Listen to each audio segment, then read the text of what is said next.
We've talked a lot about the WWF for the past two episodes, but what about the competition? The NWA joined the fray with World Championship Wrestling for the NES in 1990. You know this is a title because the game actually says it during the title screen. World Championship Wrestling! The game came out in Japan first with Japanese wrestlers, then FCI plunked NWA wrestlers in and released it in the States. You have 12 wrestlers to choose from, which is a huge roster at the time. The bad news is around the time the game came out, 5 of them, Ricky Steamboat, Eddie Gilbert, Steve Williams, and Hawk and Animal, weren't with the company anymore. Even worse, the Road Warriors were on the cover. And if you play the game a year later, Ric Flair and Mick Rotunda were also gone. I know due to programming lead times and the turbulent nature of the industry, no video game roster can be perfect, but that's pretty bad. At least Steamboat came back in 1991. I'm guessing they chose the roster in early '89, since Rick Steiner's in the game but Scott isn't. Still, you have to admire a game with Kevin Sullivan, Michael Hayes, and Eddie Gilbert on the roster. The game lets you choose your grapple moves and a cool bit of customization. There aren't a ton of moves to choose from, but it's something no other game has let you do before. You could have given Lex Luger his pile driver a year before you started doing it. You can also give him an enziguri for a laugh. The game is similar to pro wrestling on the Sega Master System, in that you have to stun your opponent before doing a grapple move. You can do a running move or punch or kick, but since kicks seem to have a longer reach, matches resemble a Muay Thai fight more than a wrestling contest.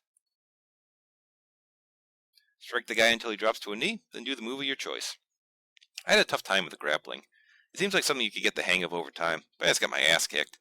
You have a special move too, but since they just copy the Japanese wrestler movesets, a lot of them don't match up. I don't remember Lex Luger winning too many matches with the octopus hold. Don't you go finding any footage, Tom. The game lets you do both singles and tag team wrestling. Hallelujah! The singles component is your standard, beat everyone and fight the boss. Said boss is a WCW Master. Looks like Andre the Giant with a smiling Darth Vader mask on.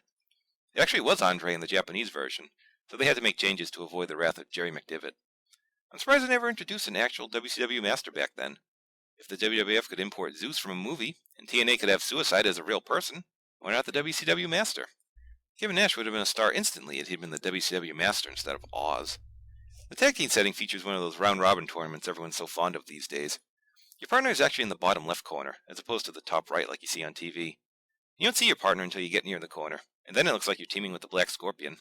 I guess they didn't have the graphical power to show your actual partner on the apron, but hey, no big deal. If you're in a submission move, your partner will fly in from the rafters to make the save. The graphics are drab.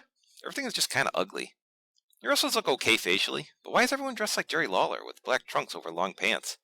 Did the game makers decide, hey, those kids know what the wrestlers look like, good enough, let's hit the golf course? When you fight outside, you get a different perspective depending on where you brawl. Sometimes someone will randomly throw a wrench in for you to use. I don't remember a lot of wrench-related violence back then, but whatever.